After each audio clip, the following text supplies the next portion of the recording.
Hi and welcome to the Global Travel Planning Podcast. I'm your host, Tracy Collins, who with my expert guests will take you on a weekly journey to destinations around the globe, providing travel inspiration, itinerary ideas, practical tips and more to help you plan your next travel adventure.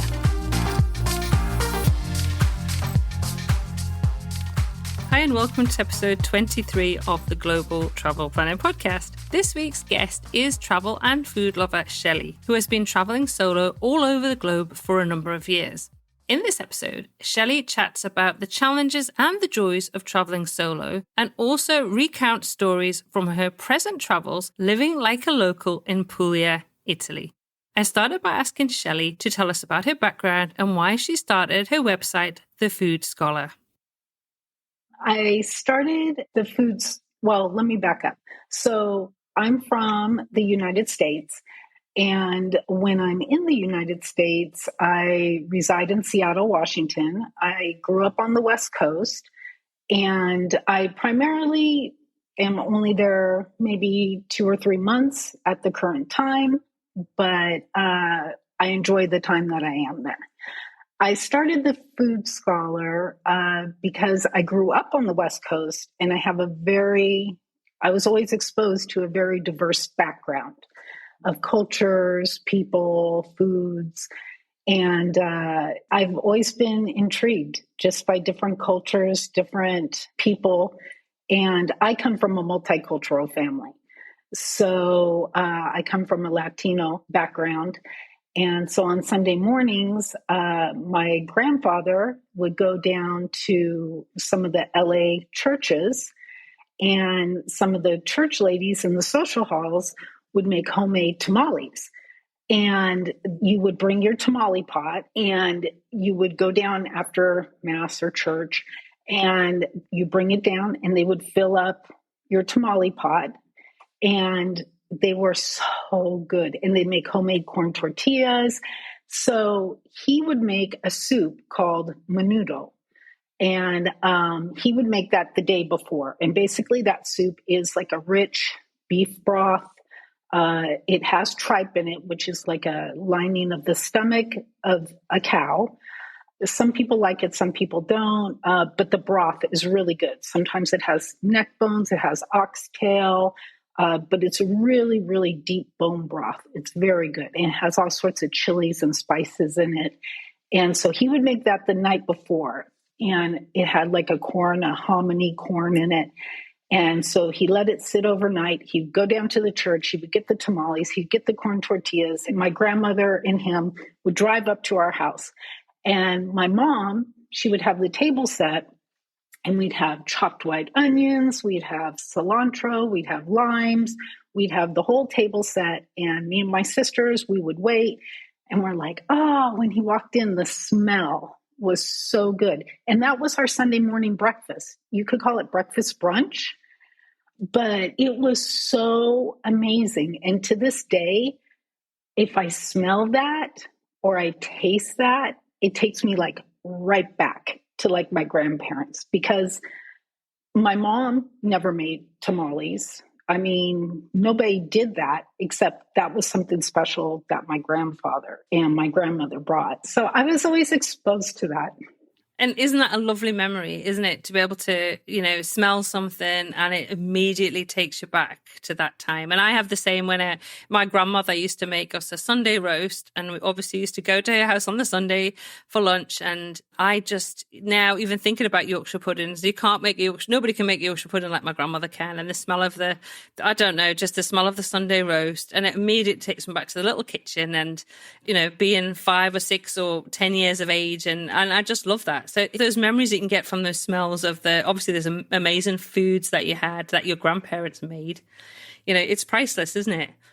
Yes. It's precious moments like that it inspires you when you travel also, because once in a while you'll come across like an authentic menudo soup or an authentic tamale or an authentic roast or, whatever it may be that is your tradition. Yep. And the second you put it in your mouth, it's like, and then the person that's serving it to you doesn't realize that they've triggered like a really precious memory, and all they see is your smile. Yeah. And they know you're delighting in their food, but they don't know what a gift that they've given you, not only their food, but that memory that, you know, is priceless, because like my grandparents are gone, they're deceased now, but those food memories live on, and same with the memories in my heart. So the diversity, I growing up on the West Coast, because I mean, we had Latinos, we had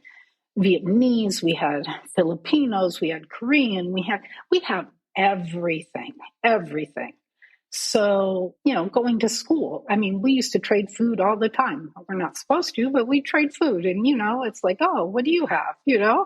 And how exciting though as well to see something different and try something different to what you're used to at home. It's, you know, again, it's like opening the world to you, isn't it, by food?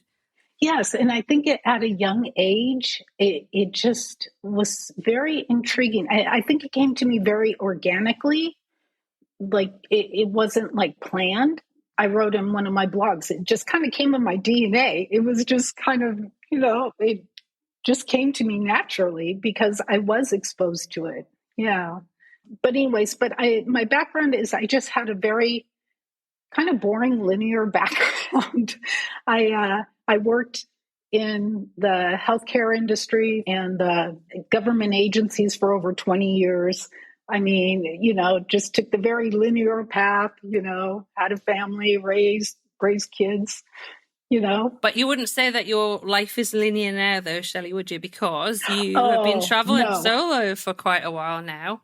So, yeah, let's talk about how you got into deciding that you know, wanted to go and explore the world via food and via meeting people. I mean, you meet people through the food experiences as well, and you share that on your website and your Instagram. So what was the kind of motivation and the kind of decision to go, right, that's it, I'm going to go and travel? The big change, the catalyst that actually catapulted me to make the final decision to do it was actually I was on a trip, a very long trip, and I was one step in front of COVID. And my friends and family were very worried about me. I wasn't worried, but they were very worried about me. But as each country was closing down, it seemed like I was one country ahead of it. And which was interesting because I could see, you know, from what the media and everything was saying, but I was actually in these different countries and could see what was happening. And so then I got to the last country, which for me was South Korea. And I had to make a decision because they were closing down. And I had to decide whether I was going to go back to the US or stick it out in South Korea. And I chose to go back to the US. And once I arrived back in the US, as I say, the whole entire world was put in a big timeout for 2.5 years. Yep. We had no choice. No, there was no choice. No, that's it. Everybody was in the same position. Exactly. Some worse than others. I mean, we were lucky, myself, to have lived in Queensland, so we just about had, for the majority of the time, the whole state to explore. So we were quite lucky, like, with that. Whereas I know other cities like Melbourne were really severely restricted, and other countries around the world and in the UK, they also had it really difficult. So, how was it back in the States, Shelley? Were you kind of very restricted with what you could do? Yes and no, because this is really bad. But like I said, I'm primarily in Seattle, but I have friends and family all over the U.S. So what I did was I landed in Seattle, and then it got really restrictive and it got really kind of messy. So I hopped over to Denver, and luckily, the U.S. is very, very large. It's true. That's true. So U.S. is huge. So I hopped over to Denver for a little bit, and then I stayed there, and then that got a little sketchy, and so then I hopped over to Florida, and which is 3,000 miles away, 7.5 hours by plane from Seattle. So that gives you the distance between the Pacific Northwest and the Southeast. And so I ended up going And once I arrived in Florida, that was my final destination, because then everything, there was like, no, like that was the last hurrah. That was the last hopping ground. Luckily, Florida is very unique, I will say. And they were restrictive, but not for long. I mean, they had restrictions, but Florida beats to its own drum.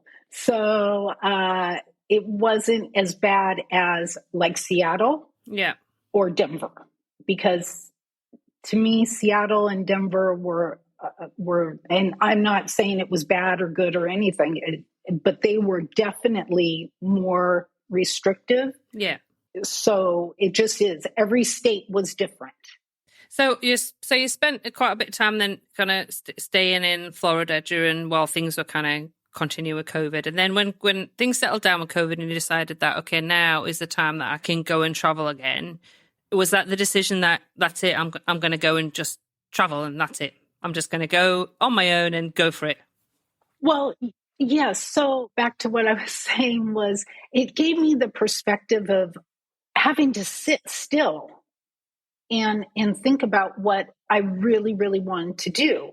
Because as you know, the healthcare industry was a mess. It was very stressful.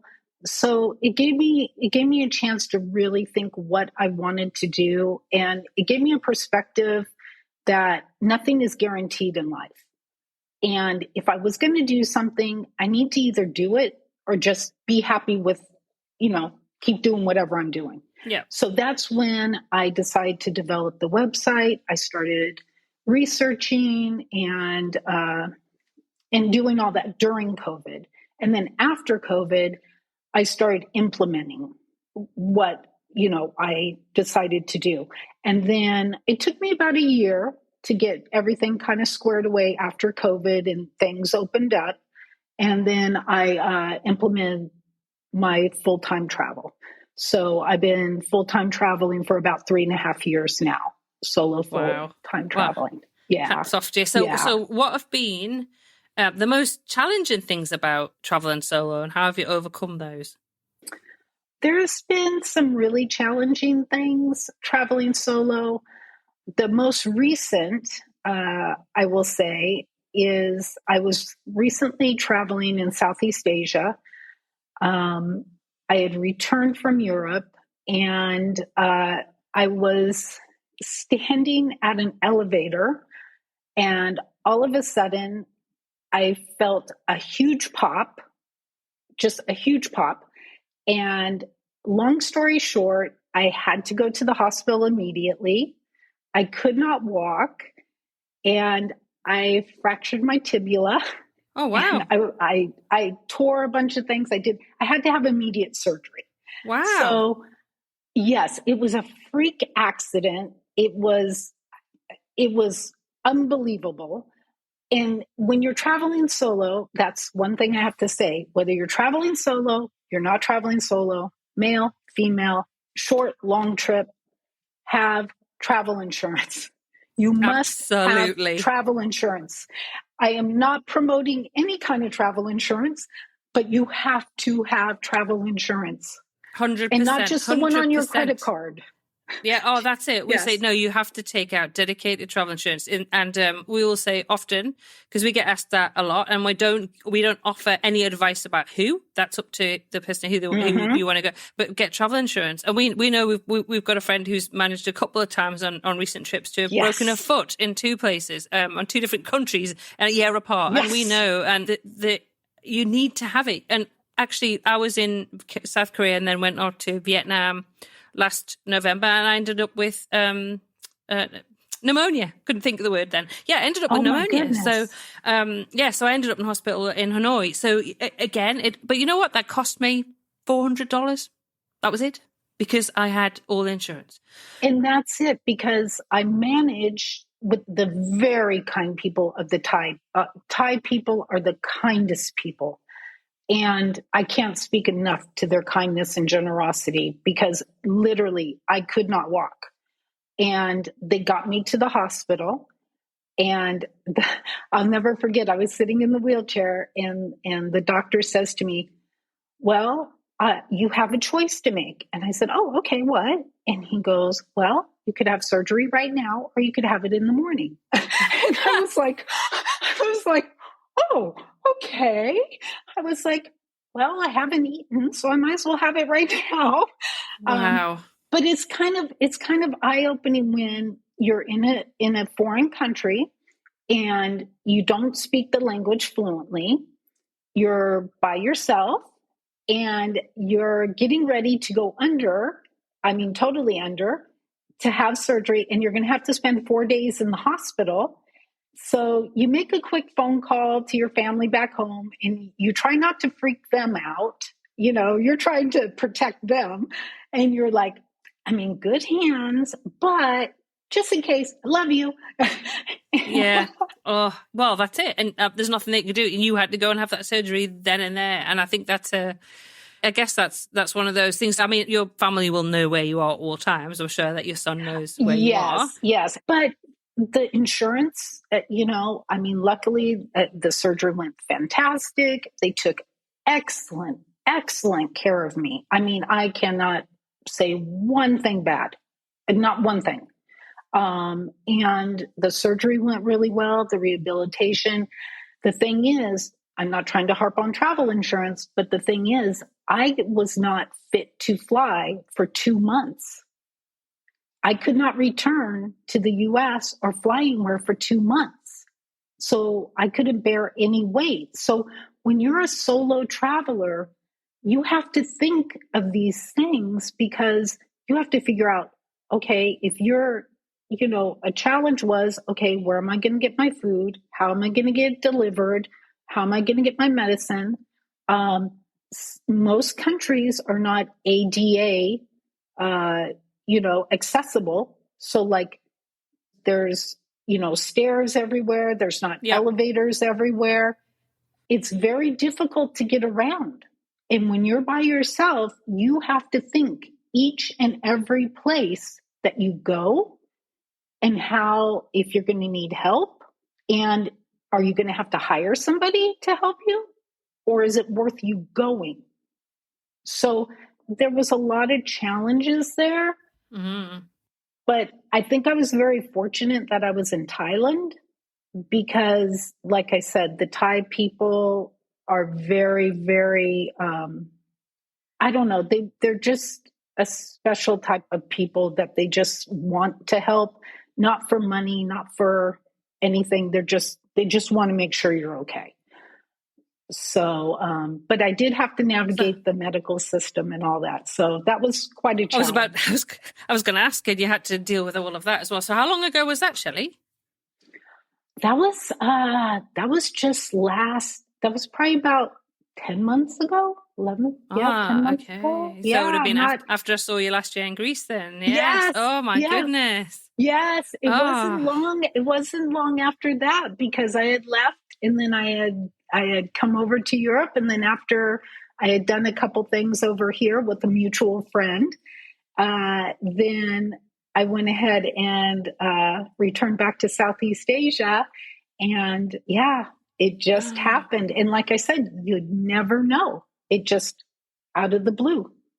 That's it. So you have to have those, you have to have the plans. You have to make sure that you know what you're going to do in that sort of situation. You've got to make sure that you have travel insurance before you even think about, I mean, I travel when I'm with Doug or if I'm on my own or if I was, when we traveled with the family, we always had travel insurance because it didn't matter where we went. I just want to have that peace of mind. And ideally, you don't want to use it. But if you do need it, you want to know that it's there. So absolutely 100%. So I'm going to slightly pivot the conversation a bit because I'm kind of fascinated because you've talked about being in Southeast Asia and Europe quite a lot. So how do you choose which destinations that you're going to go to and what draws you to go to a particular place? Usually I will choose the destination on pure curiosity. I'll pick it on either word of mouth from somebody I've met in another country, a food. If I see some kind of food that intrigues me, or I've tried to make something. An example, Taiwan. I love Taiwanese buns. Oh my gosh, I'm addicted to Taiwanese buns. I don't know how they get them so soft and fluffy. Oh, I've tried to make them. No, epic No. fail. No, I cannot duplicate. But yeah, so things like that. An example, I'm here in Italy right now, and I've met some lovely, lovely Albanians. And, after you become friends and you start, chit chatting, and they tell you about their country and their food. And for me, I get excited. I'm like, wow, that's really cool, especially if it's a country I've never been to. Then I'm like, wow, maybe I need to go to that country. So now my next stop's going to be Albania, and I've never been to Albania. So Oh. I kind of do it that way. Or if there's a conference, or if a friend gives me an opportunity to come, visit, I kind of leave myself open. So that's good. So how far in advance do you plan your travels? Like obviously when you're in Europe, you need to know because of the Schengen zone and trying to work out those days. And we're talking Yes. about that before. But I mean, if I was going to say to you in 12 months' time, would you know where you're going to be, or would you have an idea, or do you just kind of work it a few months at a time? I would not know 12 months in advance. No. The only thing I would know 12 months in advance is like if I was attending a conference. And then that's kind of like my base point. So, like, if I am attending like one or two conferences, I kind of make that like my pillars. And then I kind of work around that. But personally, I don't usually plan that far because I find for myself, everyone's different. And I am a planner. I'm definitely a planner. But I find the more years I travel, every time I make a solid plan, no, something happens. Yeah, so you've got to, that you've got to have that flexibility because, yeah, I know exactly what you mean. It's like it's nice to have an idea in your head, but I guess it's always that thing, isn't it? Going, this is what I'm going to do, but oh no, this isn't. I won't be doing that. This is what I'm going to do instead. Yeah, and I guess also it's taking the opportunities that pop up, like the people that you meet when you travel. Say, oh, come and stay with me, or why don't you go here? Yeah, go, okay, you know what? Let's do that. I mean, I had a perfect example, which it was like the most beautiful example. I was in Kuala Lumpur, and I really didn't have a plan. I could stay there for a decent amount of time. I was in Kuala Lumpur, and we have a mutual friend. She's so lovely. And she said, hey, why don't you come and visit me in Singapore? And I was like, oh, wow, yes, I will come visit you in Singapore. So I went to Singapore. Right before I left for Singapore, I had another friend ring me up and say, hey, I have an engagement that I need to go to. Would you like to stay in my place in South Italy for 2 months? And I'm like, yeah, I'll come stay in your place in South Italy for 2 months. So I was like blown away because I'm like, what's happening? So I did. I took up both things. But that's what I mean.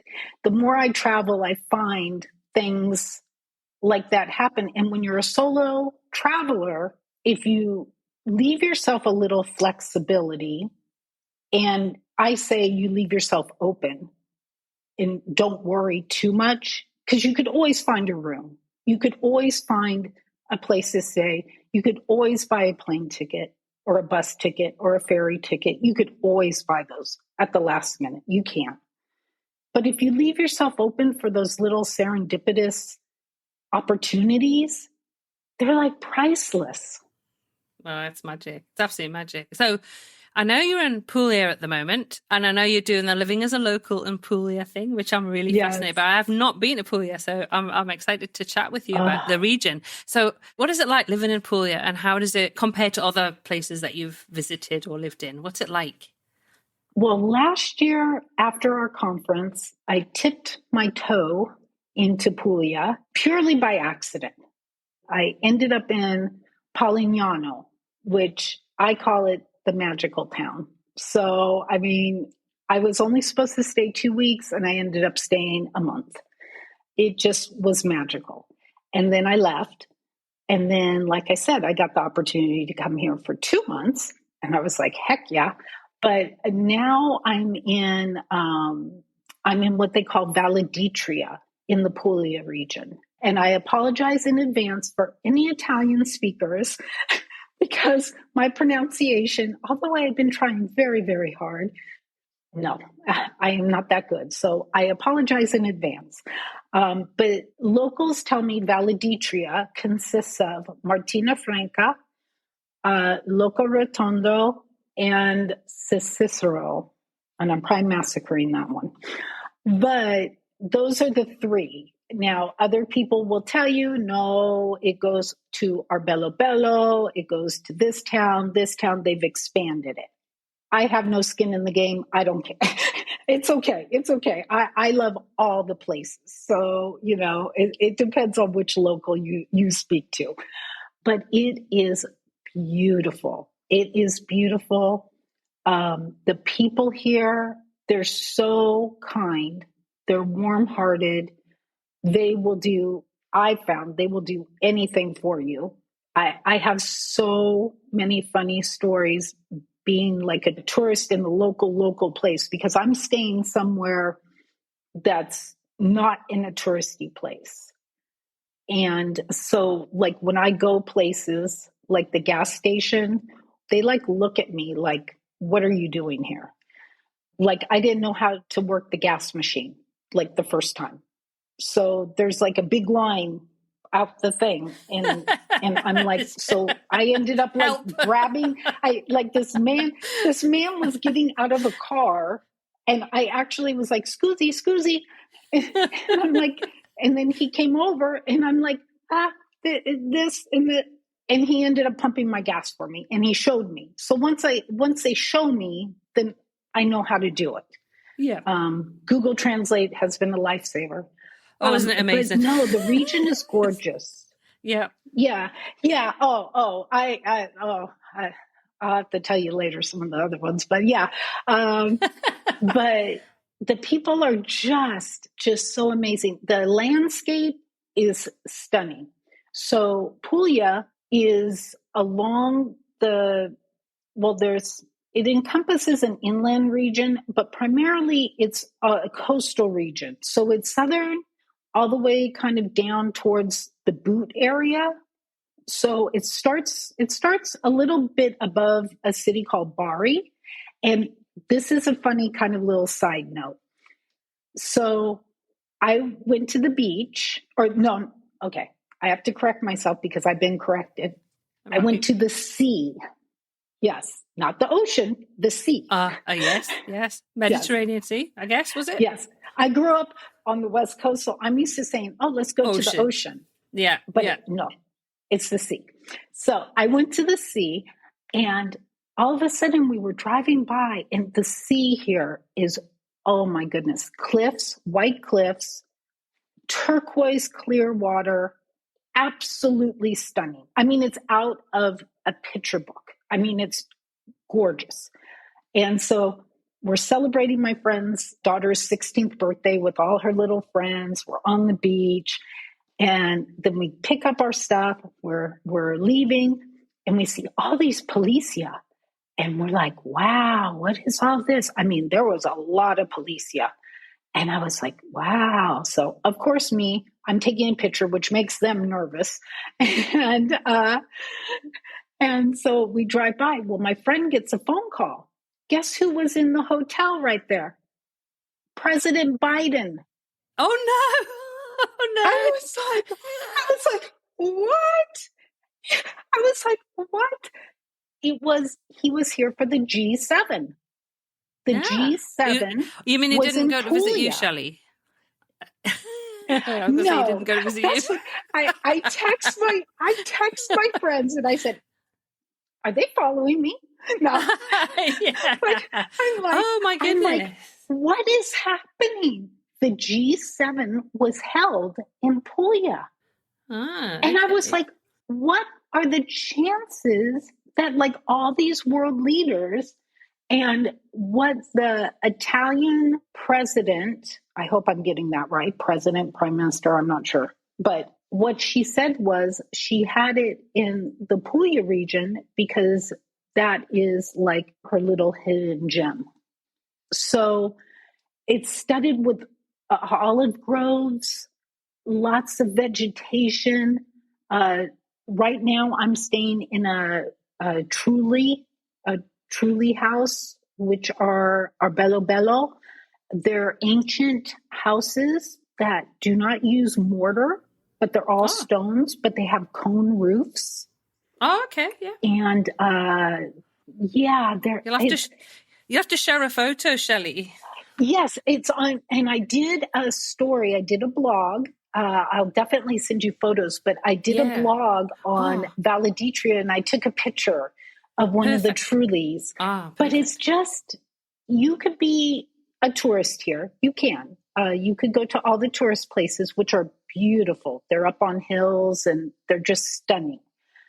But living as a local, I've met so many people. I've been volunteering at a an adult Italian speaking class that wants to learn English. Oh, lovely. Yeah. So, yes, so I've been helping them with their conversational English. So you're really immersing yourself into the whole area and the region, and Yes. that must be cool. So how's your Italian coming on? Nuts. You know what? I can understand, like, when I go to get togethers and parties, I could sit there. I know what they're saying. I can answer in short little words. Again, my pronunciation, I don't know if it's my accent. I don't know. But my pronunciation and putting long sentences together, not, no, no. Yeah, but you know what? But, You've stayed there, but longer. You would. You honestly, you absolutely would, oh, because you'd have yes, to. Yeah, so just think, yes. you've got those building blocks already, and give yourself. If I did a podcast with you in 6 months' time, I guarantee you'd be going, "Oh, I can talk Italian now, Tracy," doing it all your, chatting away in Italian, because I think the beauty of immersing yourself in a region like that, when you're surrounded by Italian people all the time speaking the language, is that you kind of take it in by osmosis as well. It's just there. Yes, So yes. it's I absolutely know all the perfect. cheeses, though. Oh, well, there you go. I was going to ask you about the food. So tell me about what your favorite local dishes and foods are that Oh you've my tried when you've gosh. been there. Oh my It's a gosh. good job I've eaten. I it was funny. I went out. I went. Oh my gosh. I went out with a friend yesterday for lunch, and it was so funny. We did not have local food because they wanted something different. But the dish was like a fusion dish that they brought us, and they were supposed to bring us burrata cheese, which is kind of like a mozzarella casing, and then inside it's very, very, very creamy when you cut it open. Well, the cheese underneath it was stracciatella, which is kind of like a very creamy, stringy, kind of like a, I don't want to say it's a mozzarella because like I'll offend everyone, but to me it's kind of like a stringy, creamy mozzarella. Yeah. So, anyways, I thought it was funny. I've been here long enough that I'm like, this is a burrata, this is stracciatella. And my friend's like, bravo, bravo. You Oh, know your cheeses now. wow. I thought that That's was funny. fantastic. Um, favorite food? Oh my goodness. Oh, everything's so fresh here. Literally, everything is so fresh. I And everything's mean, made from scratch, I imagine, isn't it? everything's made from scratch. They don't shop like we do in the US where you go once a week. That does not exist. There's a market here on Wednesdays and Saturdays with all fresh produce, your cheese markets, this or that. In fact, if you buy burrata, you buy mozzarella, you buy all these things, you don't keep it more than a day.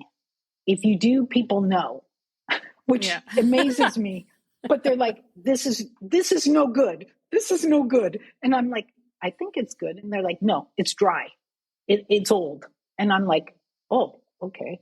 But yeah, they go to the bread store. They go, to the butcher. They go to the pescaria. the fish market, everything is so fresh. The seafood here is incredible, incredible. Just the octopus, the mussels, the clams, the tuna, everything. It's just incredible.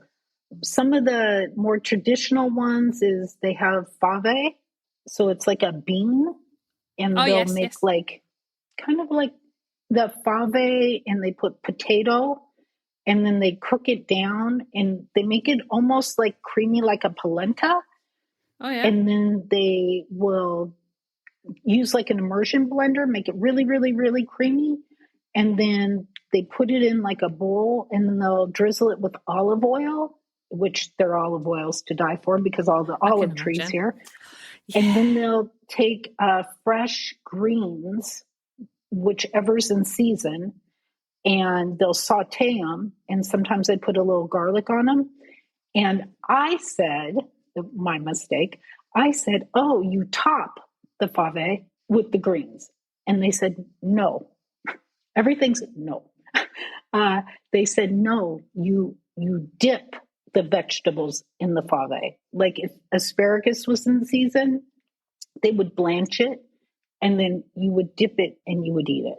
Or like if the rabe was in, you would dip it and you would eat it. Well, that Or sounds delicious. Oh. whatever you had. Oh, it's so good. So It good. just sounds Yeah. delicious. I'll tell you. Well, it's a good job I actually ate before I started this podcast, which is a good job because I probably would be going to raid my fridge right now, or dreaming of visiting Puglia, I think. So I'm just thinking about, because you do all this travel, you do it solo, which hats off to you. It's a long time since I did solo travel for an extended period. I did in my 20s, but I'm a little few years older than that now.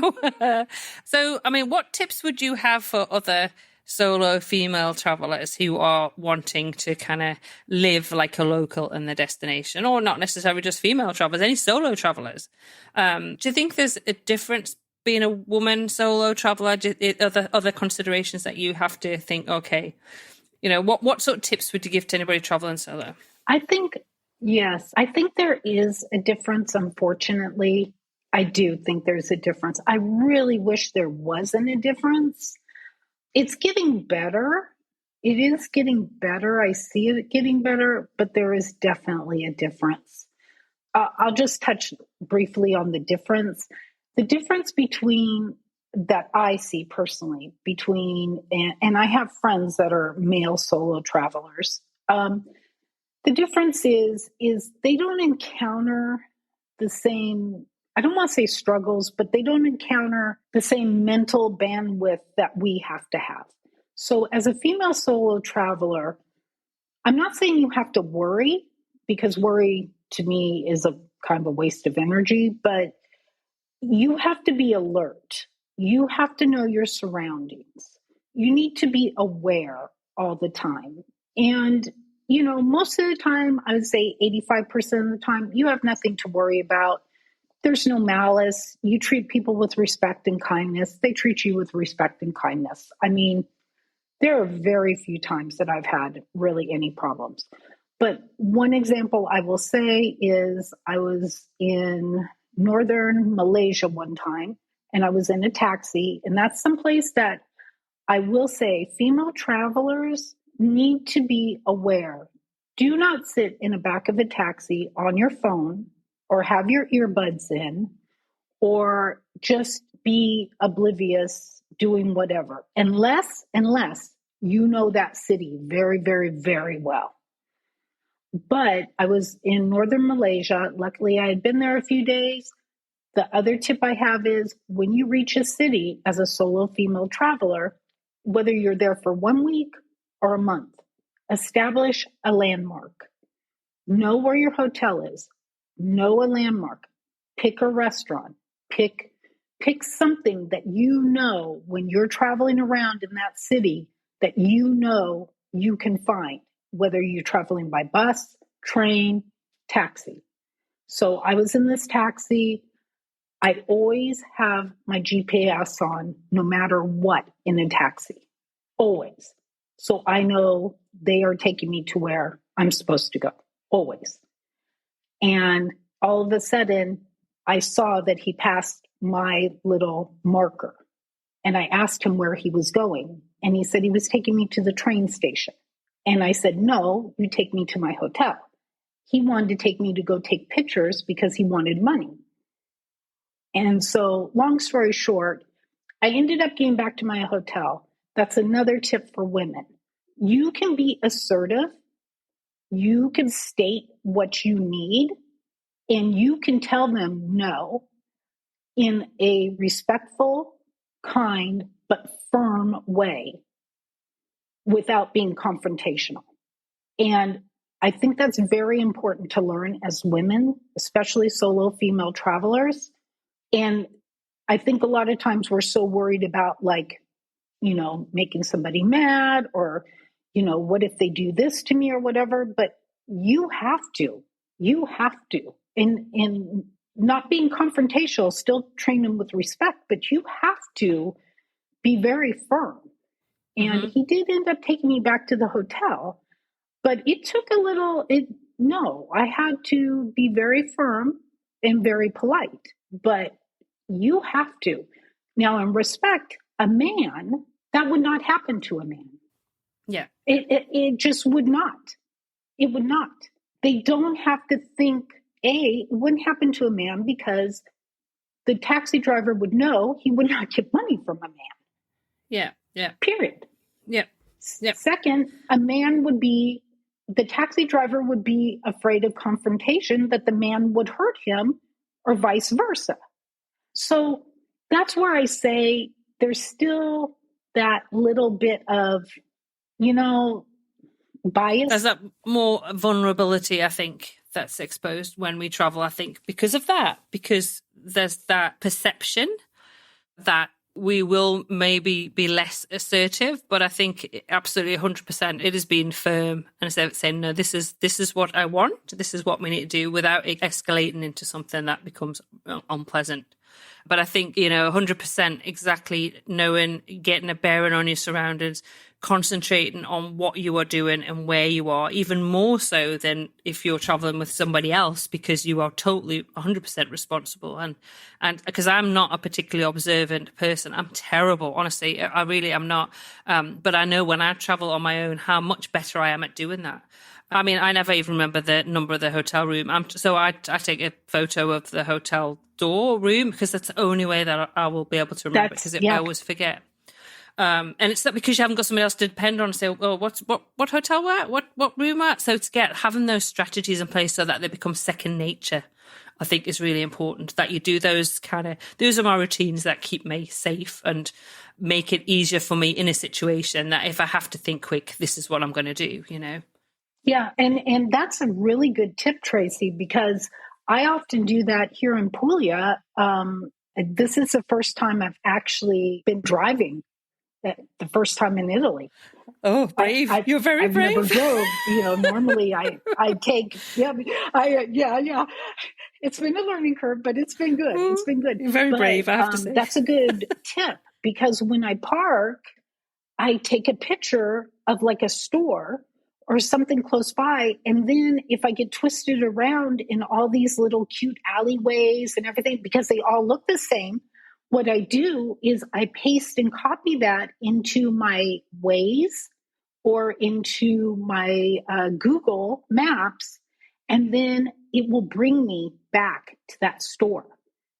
Because exactly what you said, you could get turned around really easily.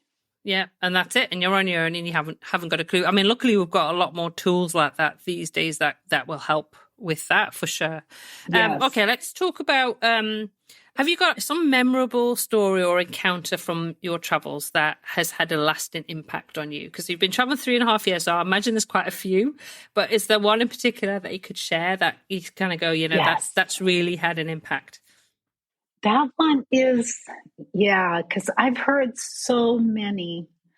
I guess what I take away from it is how lucky I am. And I don't mean to sound cliche or whatever, but it is true. How lucky I am that I was born in a Western country, and being female, male, it doesn't matter. Being born in a Western country and having access to education and having all the privileges that I do, that I took for granted.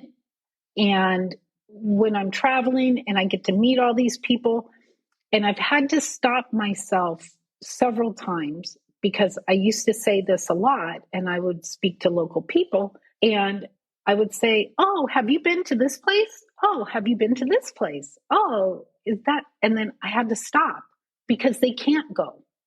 It's very difficult for them to go. They can't. They don't have a passport that allows them. And to get a visa may take a year, 2 years, or it may be denied. So I guess what impacts me after traveling and hearing stories about like, oh, I can't leave because, I have to take care of my mother and my family and I work because, I'm working two jobs because I'm the only one that can work. Or I was in Cambodia and, the kids, the parents will work two jobs and do without aircon in order to send their kids to English speaking school because they know that's the only way that their kids are going to get ahead.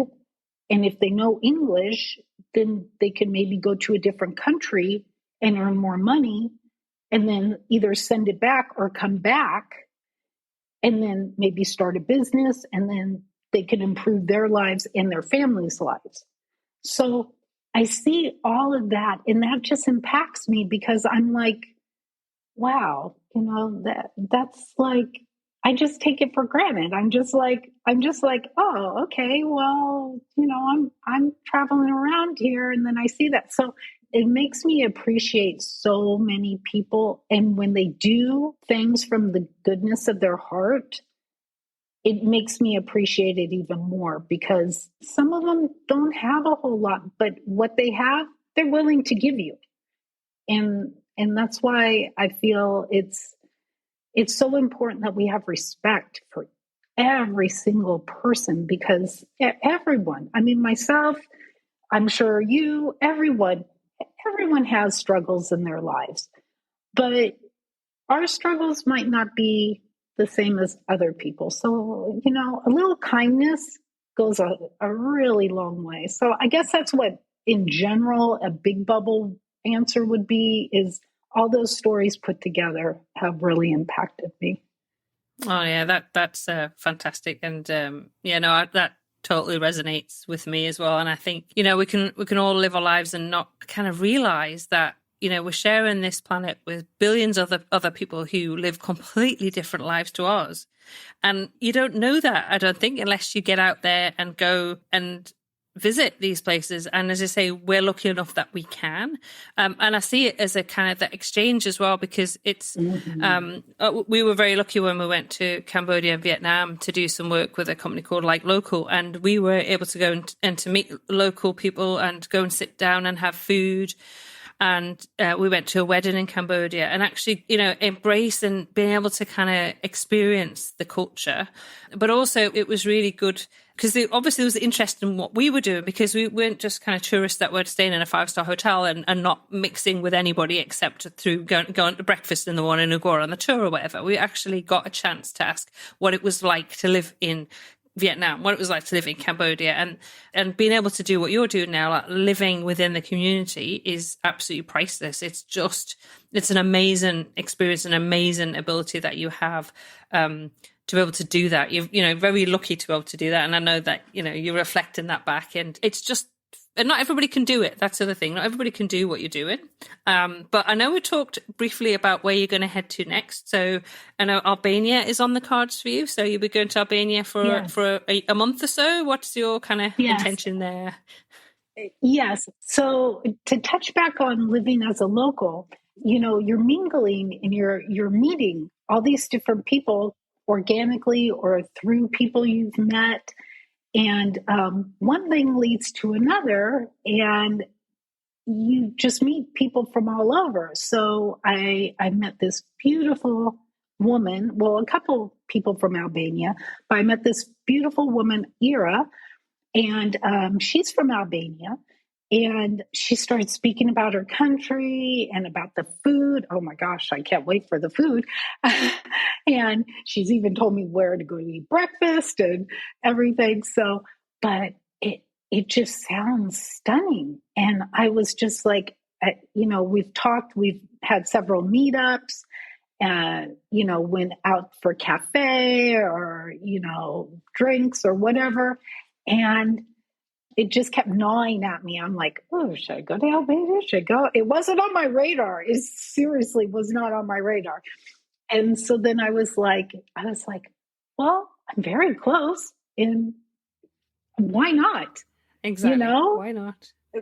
Yeah. So I'm going to go to Albania and check it out. And then I met somebody else, and they said that the beaches in Albania get a little bit crowded this time of year because they have a lot of visitors from, believe it or not, Italy. So Italy and Albania have a very good relationship. Italians love Albanians, Albanians love Italians. So one of my friends said, oh, you should maybe, if the beaches get too big, or you should go up to the mountains, towards the mountains in Albania, and then maybe go over to the beaches in Turkey. So I don't know. I'm still planning that. I'm leaving opportunities open, but we'll see. Right now it's Albania. Well, I think we'll have to come on and have a chat about Albania or Turkey or wherever you end up going to. So we're going to wind up the podcast now because we've been talking for nearly an hour. It's amazing.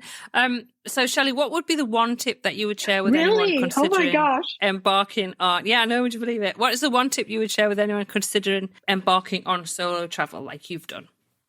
I would say if you have the desire to travel solo and you have the time, if you cannot do it full time, that's okay. I did it part time for a little while to start. Just dip your toes into it little by little. Go to places that you feel comfortable to start. So if that means that, you're not very comfortable where you don't want to go overseas, and maybe you live in the UK, or maybe you live in the US, or maybe you live in Southeast Asia. Go to maybe a different province, a different state. Go try someplace local first. Go around and explore. Then once you get your confidence and you feel comfortable in your skin about, just traveling by yourself and opening yourself up to other people, then you can venture out more and go. I think the biggest thing with solo travel is getting to know yourself and being comfortable with yourself and just enjoying the moment and not worrying about, what will this person think? What will that person think? And, oh yeah, my friends and family are like saying, no, don't go there because this X, Y, or Z or this or that. Just, I always say, you do you. Perfect. You do you. And you definitely are doing you, Shelly. You are being you and you are experiencing the best of the world, I think. Absolutely. Tracy, can I take a moment to thank the beautiful people of the Pulia region and my new friends that I've made in the last 2 months, especially the people in Valeditria, Martina Franca, Loco Rotondo. They have been Chacherino. They have been fabulous. But most of all, my dear friend Fabiana. She took me in 2 months ago, and she has not only showed me local places, introduced me to local food, but also introduced me to local friends and acquaintances. And she has just been priceless. So without her, I don't know if I would have had the total immersion of a local experience. So Fabiana, bravo. Thank you so much. Oh, that's lovely, Shelly. Absolutely. Totally. And if I ever visit the region, just tell them what I look like so that they can welcome me. I will. Yes, I will definitely hook you up. I will Thank you. definitely hook Thank you you. up. Yes, yes. So I will put links to your Instagram and onto your website on the show Thank notes you. for this episode, which will be at globaltravelplanning.com/episode 23. But for this episode, Shelly, I want to say thank you Thank so much for you. coming on the podcast. It's been so lovely talking to you. Oh, thank you, Tracy. It's a delight. I always love speaking with you and seeing you. Thank you for joining us on this episode of the Global Travel Planning Podcast. For more details and links to everything we discussed today, check out the show notes at globaltravelplanning.com. Remember, if you enjoyed the show, please consider leaving us a review on your favorite podcast app because your feedback helps us reach more travel enthusiasts just like you. Anyway, that leaves me to say, as always, happy global travel planning.